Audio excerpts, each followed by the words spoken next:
Hope everyone is fine this morning.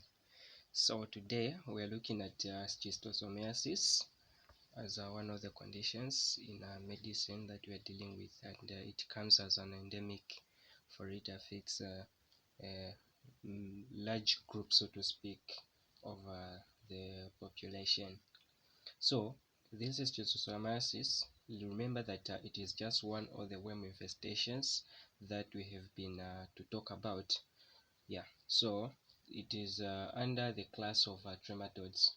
Before you go further in looking at these worm infestations, first thing that you need to understand is that they are in classes or categories. They are nematodes, they are trematodes, they are cystoids. And in this case, we are saying that schistosomiasis, it is based to the group of the trematodes, and we'll get to understand more as we go further in our lesson for today. So we're saying that mostly this schistosomiasis, it is said as a worm infestation and unlike worm infection. Why is it like that? Because we are just talking about the invasion of the worms in a host, and it doesn't primarily produce the antibody-antigen reaction which can be seen in case of viruses, bacteria, fungi, and other microorganisms. So you find that the person will be invaded with these worms without reacting to it. Why is it like that? Because these worms have got the mechanism of getting the antigen of the body and make it their own. Hence, the body does not recognize these worms as foreign invaders, but rather as part of the body because of its mechanism that it takes.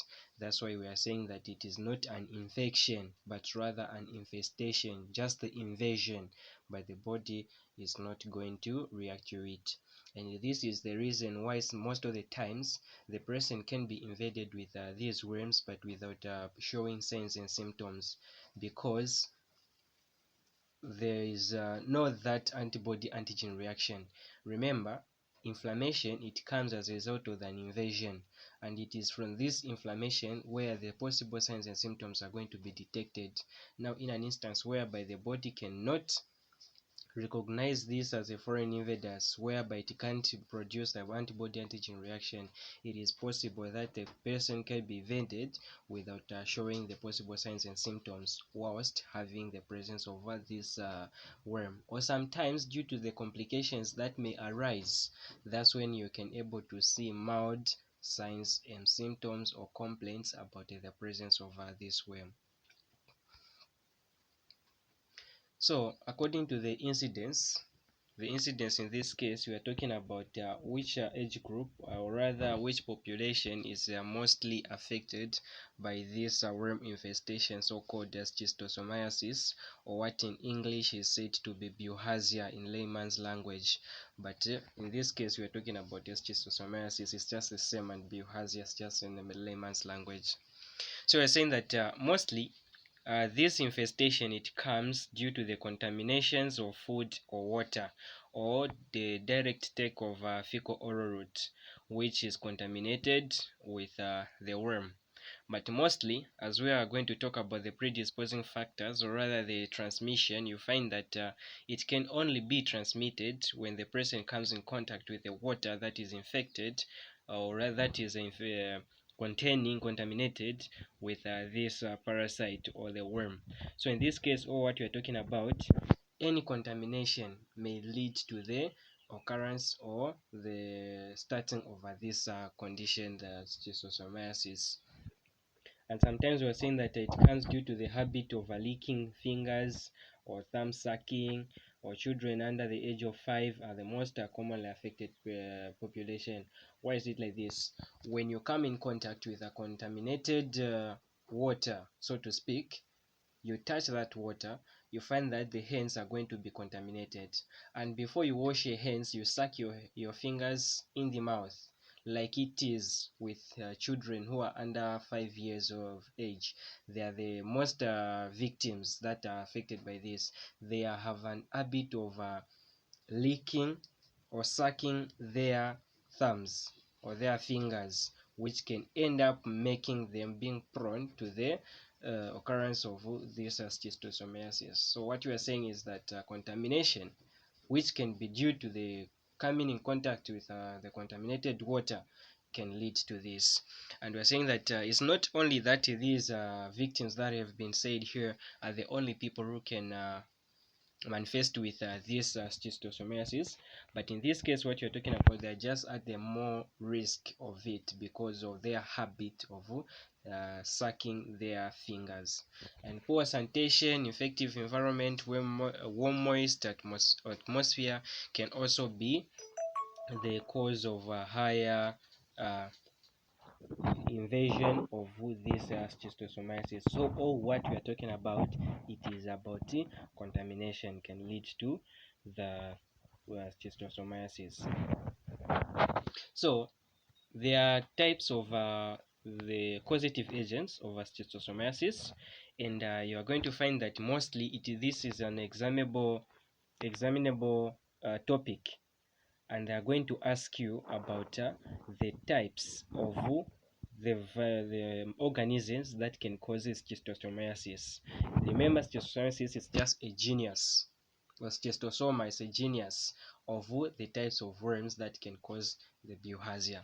So in this case, we are saying that the classifications are according to the types or their shape, how they present. So first thing, there's trematodes, just like I mentioned. Under trematodes, we've got the schistosomiasis or the liver flukes. It's just one and the same thing in this case. And we can talk about the cystoids. Cystoids, we've got tapeworms. Specifically, there's a Solium and Saginata. These are some of the parasites that are found in animals. Like Solium is going to be found in pork. Saginata is going to be found in beef, and there is also the Th. conicus. So all these are just type of the organism that falls under the cystoids. And we also have the nematodes like Ascaris lumbricoids, Introbus vermicalis, and Chrysostoma duodenale. All these types of microorganisms are going to be found under the type of nematodes. And this is what we just talked about in our preamble. So in this case, for today, we are talking about specifically the schistosomiasis, which belongs to the group of trematodes. So what you are saying in this case, you are saying that the trematodes, or rather the flukes, are mostly spread through the intermediate host, which is the snail. So in this case, when you're talking about intermediate host, I guess you can still remember in parasitology, the intermediate host is just the host that is essential for the microorganisms to undergo its full maturity, in that it can be able to invade the human host. So the snail, it stands as intermediate host, where the schistosoma agent, it is going to undergo full maturity so that it can able to manifest or to invade the human host. And we are saying that when it is inoculated within the living organism, it is going to go in the intestines. Primarily it is in the intestines, but as we are going to talk about number of types, we are going to find that it's not only in the intestines where you're going to find this, but also maybe in the urinary system there is an invasion of this schistosoma agent, and we're going to talk about number of them and where exactly the site can they invade. So sometimes it's not only those sites that have been said, but also in the biliary duct or in the liver it can also be found, and during the life cycle of it, that's where you find itself be found in the liver, and we're going to talk about more on how it is possible. So just like we have mentioned, schistosomiasis, it can also be said to be bilharzia or snail fever. So we're saying that it's a parasitic disease that is caused by the flukes or the genus Schistosoma. Thus its name Schistosomiasis, because its genus is Schistosoma. And mostly this infection or infestation, it comes as a chronic illness which can damage internal organs mostly of the children, and it impairs the growth and the cognitive development. So just as specifically growth of the child, it is going to be impaired, and the level of the mental development, it is also going to be impaired due to the invasion of this. If you can remember well, last time we were talking about trypanosomiasis, where we said that when it has an access to the brain, where it crosses the blood-brain barrier or the meninges, it can also have an impact to the brain, whereby it slows down the cognitive development. So most of these the agents are found in water. When the infected eggs are going to be deposited in water, and they're going to hatch in that water and be transformed in a swimming miracidium that is going to enter the snail for further development. At the end, it up to where it is going to infest in a human being.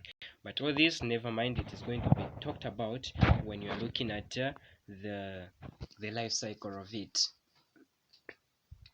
So just like we have mentioned, there are types of schistosoma agents that can infect the humans. First thing, we've got what we call Schistosoma manson and Schistosoma intercalatum, which causes intestinal schistosomiasis. So just like we have mentioned, it can be found in different locations within the human body. So like this one, manson and intercalatum, they primarily affect the intestines, their intestinal schistosomiasis. And we also have the schistosoma hematobium, which causes urinary schistosomiasis. And we have Schistosoma japonicum and Schistosoma meconiae, which causes Asian intestinal schistosomiasis. So like this one, the last two, the japonicum and the meconiae, it was its cases mostly they were found in Asia, and this so been given the name Asian intestinal schistosomiasis. So what we are saying, you need to be able to differentiate the sites where these agents are found, because you'll be asked which type of schistosoma affects the urinary system. It's actually the hematobium, Schistosoma hematobium. Others, it is in the intestine. So these are the 5 major causes of schistosomiasis according to the statistic that is on board. Now, for us to understand it to the fullest, how it affects and its impact to the life of a human being, we need to know its life cycle. And the life cycle of this worm infestation, it is very cardinal for you to know, so that you can be able to prevent its occurrence. If you don't know the intermediate host, you don't know how it gets to be transmitted to the human, it is impossible for us to come up with the preventive measures. And for us to be able to do so, it is very cardinal and advisable to take note of the life cycle of the schistosomiasis. Let's go on talking about it. So what you need to know, it is that the life cycle of this schistosomiasis, it is in 2. There is a life cycle in a snail and the life cycle in a human host, and we are going to talk about both of them. So here we have seen the diagram. With an aid of the diagram, we are describing the life cycle of this schistosoma for both in snails and in human. And never worry about which type of schistosoma are we talking about. All those are 5 agents that we talked about. They've got the similar life cycle on how it develops. So this is what we're demonstrating. But for us to understand it more, let's see the description. So in snails, first thing, you are going to have the eggs. Let's talk about the eggs that are going to be produced or come from the infected human. When a person is infected or infested with this schistosomiasis, is going to urinate the eggs into the water. Specifically, let's talk about the liver, the leg, where water is stagnant. When this water, it is having these eggs, they are going to start hatching within the water. After they hatch, they are going to transform from the form of eggs into a swimming miracidium. So this swimming miracidium, it is going to have an access to the snail and penetrates through the snail's foot to enter into it for its development. Remember, the snail, it is just an intermediate host where this schistosoma agent is going to have its full developmental processes. So this free swimming miracidium, when it have an access to the snail, it is going to start replicating or multiplying, and from multiplying it is going to change into what we call sporocysts, or the primary sporocysts, or the mother sporocysts. From the mother sporocysts, the replication is going to continue taking place and going to transform from the primary sporocysts into the secondary sporocysts, or the daughter sporocysts, which is going now to migrate into the hepatopancreas of the snail. So in the hepatopancreas of the snail, there will be the development taking place. From the sporocysts, it is going to develop into thousands of parasites.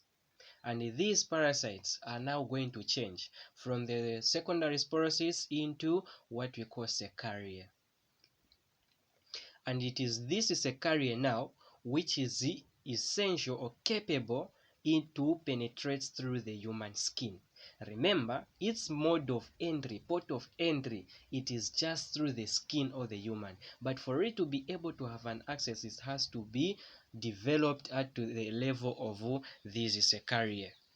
And we are saying that these cercaria, they are highly mobile and they move within the water in the upward movement, sinking to maintain their position in the water. So mostly the way it is, the movement of this cercaria, it is aided with the help of the shade or the shadow. Let's say the person gets into the water that is infected, and there is a shadow that is going to be made. Due to that, it is going to promote the movement of these cercaria in the upward direction towards where the shadow is coming from, and it is going to come in contact with the human body where it is going to penetrate through the skin. So we are saying that these cercaria, it is the only level or stage which can infest human being. So this is the life cycle within the snail. Let's talk about the life cycle within the human. So after this cercaria has been produced, it is going to penetrate through the human skin, and it has the mechanism of secreting the enzyme which is going to break the human skin. So it doesn't need it to be ingested through mouth, but it can be also introduced through just direct the skin, where it breaks the skin protein and they have its access into the human body. So when this happens, upon its penetration to the skin, it is going to change from cercaria into what we call migrating schistosomiasis stage. And it is this now, the schistosomiasis stage, which is now going to remain in the skin for about 2 days after the initial day when it penetrated. So in the skin, it is going to stay for about 2 days. From that, it is going to have an access to the bloody stream. And from the bloody stream, when it has an access to the bloody stream, it is going to go into the lungs for further developmental changes. Remember, in the lungs tissue, that's where most of the parasites are going to go for the development. And when the developmental process takes place within the lungs, the schistosomum, it is going to find itself into the liver for development. And from the liver, you find that about 8 days to 10 after penetration, it is in the liver sinusoids. The sinusoids, we're just talking about the sinuses that you are going to find in the liver. And we are saying that the Schistosoma japonica migrates more quickly than Schistosoma manson, and usually reaches the liver within 8 days of penetration. And these others is about 10 days for it to find itself to the liver. And once it is in the liver, Remember, the liver, it is highly supplied with the blood for both from the intestines and that of the oxygenated blood, which passes through the liver for deamination and detoxification. And you find that since the liver, it is infested with these schistosoma agents, these agents or parasites are going to start feeding on the red blood cells, bringing destruction to the red blood cells. And you find that the nearly mature worms pair and relocate to the mesenteric or rectal veins. So it is from the liver now where each and every type of schistosoma agent or parasite, it is going to relocate and find itself to where it is supposed to be. For example, if it is Schistosoma hematobium, it is going to migrate into the urinary bladder or urinary system or ureters or the kidney, whichever, but within the urinary system, that's where it is going to find itself. But if it's the Schistosoma japonicum, meconge, mason, intercalatum, it is going to find itself into the intestines. So this is the life cycle of the schistosoma agents. So now we can get back to the diagram that we had shown in this case.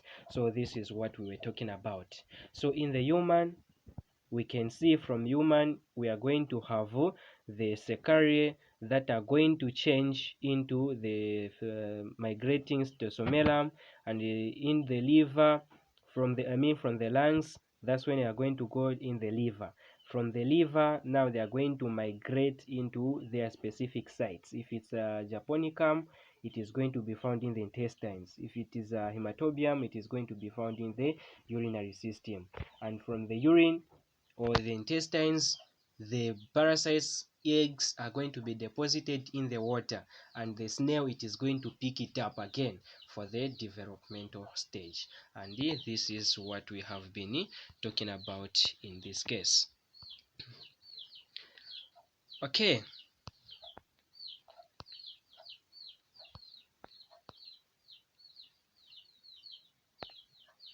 so now we can having looked at its life cycle, we can talk about its pathophysiology. How does this infestation alters the normal physiological function of the body? Remember, we said that at its initial invasion, it cannot produce any signs and symptoms due to the fact that there is no antibody-antigen reaction that is going to be produced by the body. But still, when the complication arises, so due to the later stage, it is possible where you can able to see the destruction of the tissues of the body, where it is going now to alter the normal physiological function of the human body. Now, how? So we're saying that the severity and manifestation of the schistosomiasis, it is dependent on the duration and intensity of an infection and the location of the egg deposition and concurrent infection. What do we mean by this? The duration, how long has it been from the time when you acquired this parasite? And its intensity, to what level, to what extent is it defeating your immune system? To what extent, how many parasites are you having that can produce the alteration? And the infection, sometimes it could be that there's underlying infections that a person is presenting with at the time of inoculation of this parasite, and it can also increase its pathophysiology or influence the alteration within the body. So we're saying that most of the times initial infection, it goes unnoticed, just like we have mentioned. There may be no signs and symptoms that can be seen during the early stage of schistosomiasis. And we are saying that the initial infestation of this is common results in febrile illness, which is said to be Katayama fever or acute schistosomiasis. So this is just the febrile illness or the fever that is going to be seen when the person is infested with this. It is actually in the late stage of schistosomiasis. So there may be irritation and a skin rash at the site of secarial penetration. Remember, we said that mostly these parasite is going to have an access to the human body through the skin. So where where it has penetrated the skin, it can be the rash that can be seen. Like it was in trypanosomiasis, we said that there can be chancre that can be seen at the site where the penetration has occurred. And you find that from there, when the irritations occurs, the secari are transported and developed into adult stage in the mesenteric venules. So remember, the secari, just like we talked about in the life cycle, when it is introduced in the bloody stream, there are possibilities whereby it starts to feed on the blood or the host, and the adult flukes are protected from host immune reaction by acquiring host antigen. So this is the only point why it is possible not to have antigen antibody reaction in an instance of or in the presence of this parasite, because it is going to acquire the host's antigen and hence being interpreted as part of the body, where the body is not going to be to react to it. So the majority of the Schistosoma mason eggs are penetrates through the intestinal wall and are excreted in the feces, sometimes with blood and mucus. So this just aids the spread of an infestation or of an Schistosomiasis, because you find that most of these agents are going to be found in the intestines, and hence during defecation, the eggs are also deposited at the site where defecation has occurred. If it's in the water, the eggs are going to be sent in the water. So you find that mostly these eggs are going to cause the damage to the liver, intestinal tract, and other complications as a result of chronic inflammation that caused by cellular reaction to the eggs or in the tissue. So we're first saying that mostly the pathophysiology of the alteration is going to occur due to the prolonged stay of these eggs within the tissue, where now the body, due to the chronic inflammation, it is going to sense that, and it is going to cause the damage to these said tissues. And you find that the host reaction to eggs lodged in the intestinal mucosa leads to the formation of granulata or ulcerations. Yeah, so this is how it is going to affect the body. So you find that if at all it adheres to the intestinal mucosas, it is going to result in the ulcerations due to the inflammatory process that is going to occur in this case. And we are saying that at the end of the day, it can also causes the colonic and the rectal polyps, where due to the ulceration and the invasion of these parasites or its eggs are going to result in the polyps of the rectum, and you're going to see the discharges that are going to be produced due to the fact of these ulcerations that we are talking about. And fibrosis can also occur in the ureters, and the bladder can also be damaged due to the presence of these worms. Remember, the worms are going to keep on feeding on the host, hence they can even cause the perforations of both the urinary system and the GIT. So due to the perforations are actually the one now that are going to result in the inflammatory process that you are going to see. And in terms of the clinical features, just like we have mentioned, sometimes it is going to remain subclinically, or they are not going to be seen.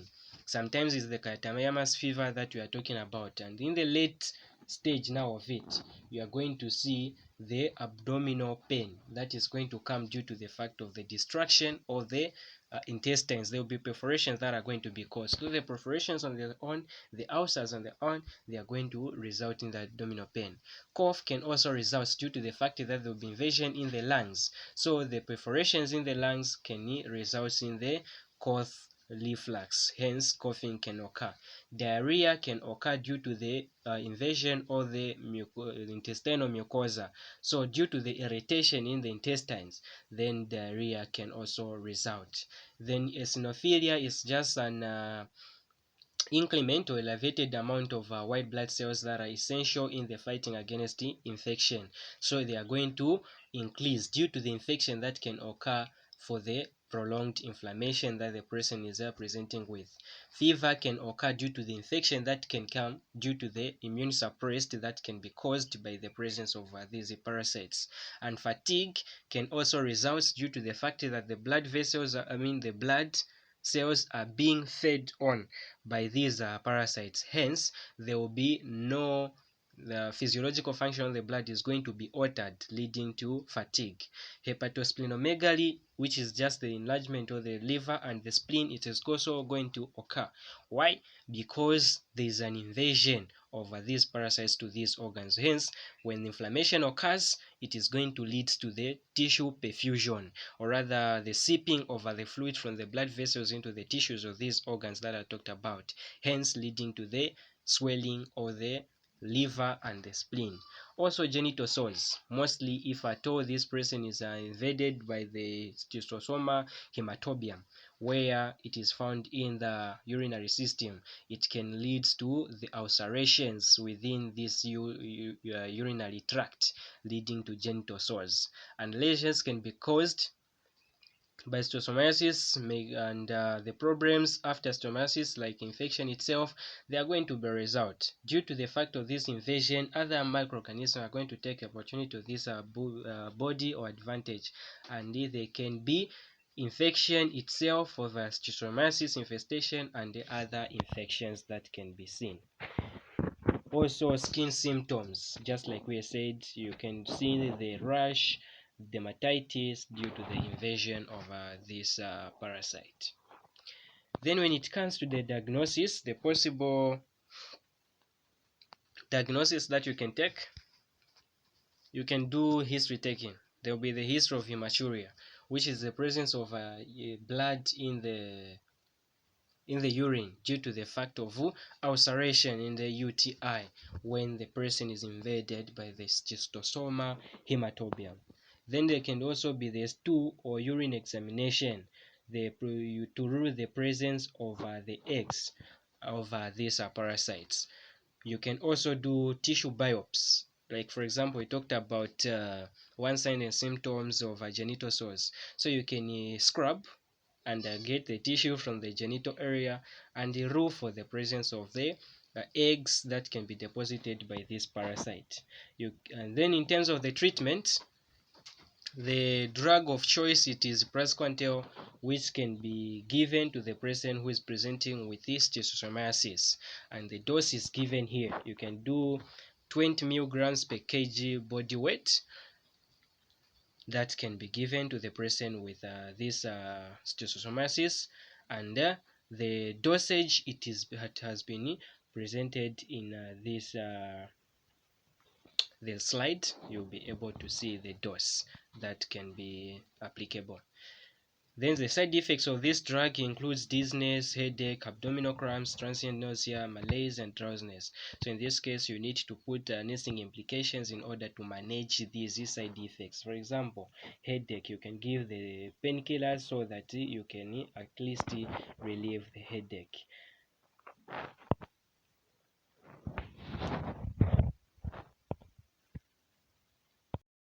So in terms of the treatment, the World Health Organization has developed the guidelines for how the community is going to be treated against this schistosomiasis. So according to the World Health Organization, they say that, for example, when the community presents with more than 50% number of cases where children are having the blood in the urine, then it means that every children in the community has to be treated against the schistosomiasis, because 50% just denotes the high susceptibility of the community being affected by this condition. Then when it is about 20 to 50%, then they are going to target all the children who are at the school going age, and they are going to receive the treatment for schistosomiasis. But when the cases are less than 20%, then it is only those who are affected or those who are infested are going to receive the treatment, and unlike everyone in the community. Now, what are some of the possible complications that can be seen when the person is having schistosomiasis?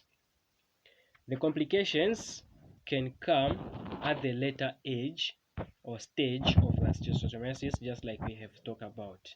It can lead to cardiopulmonary damage. Why? Because we see that it is at a stage of a systemic damage, or systemic stage, where it is circulating through the blood when it has an access to it. Hence, it can affect the heart when it invades the tissues of the heart, or the even of that or the lungs. It can also cause gastrointestinal damage or perforations where it invades the intestines. It can also lead to central nervous system damage, and the liver and the spleen and the urinary tract along the liver and the spleen can also be damaged due to the presence of these parasites. And it can also lead to seizures, more especially when the brain has also been affected. Then there's also bacterial infection. Bacterial infection is going to come as an opportunistic infection due to the presence of the parasites that lowers the immune system of the body. And we can also have urinary obstruction, organ damage, and eventually death can result. So obstruction can occur due to the replication and the increment in the number of parasites that can block the passages of the body parts. So in terms of the prevention, having looked at the pathophysiology and how it can be transmitted from one individual to another, how can we prevent the occurrence of this schistosomiasis, which is the worm infestation? First thing, we need to eliminate or avoid the snails. If at all the water that is around us, it is containing the snails, you can use the chemicals that can eradicate these snails so as to avoid the intermediate host, which promotes the development of the schistosoma parasites. And also effective treatment of infected persons, like we have seen with the World Health Organization, has brought up the guidelines of how the treatment should go. This is to ensure that we do not have the source of these parasites, and to improve the sanitation, avoid urinating or defecating in water. By so doing, it is going to be possible to avoid the invasion of these parasites. And we should also prevention of schistosomiasis in endemic areas include the drainage of marsh areas where the snails breed, improve sanitation, education of at high risk population, and the use of molluscides, and the introduction of biocontrol agents. So in this case, what we're talking about is already what has been explained, but you can also educate the community on how they can prevent this. Not only how they can prevent, but also make them aware of how this infestation can result in one individual. And also introduction of the chemicals like this that has been said, molluscides, that can be used to eradicate the presence of the parasites. By so doing, you are going to use good preventive measures. And this has been for today. Thank you very much for your time. It has brought us to the end of today's discussion.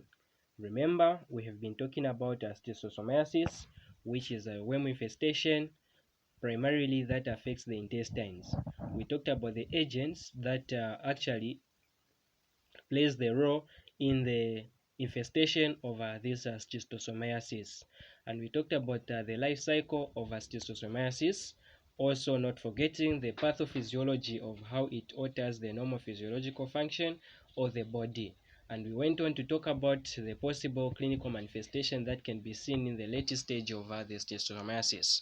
And we also talked about the complication that can arise in the presence of these parasites. Hence, we ended up with the preventive measures. Let's put preventive measures in place in order to prevent the occurrence or the spread of this infestation. For it is deadly, as we have already seen under the complications that it can also lead to death. For today, thank you very much for your time.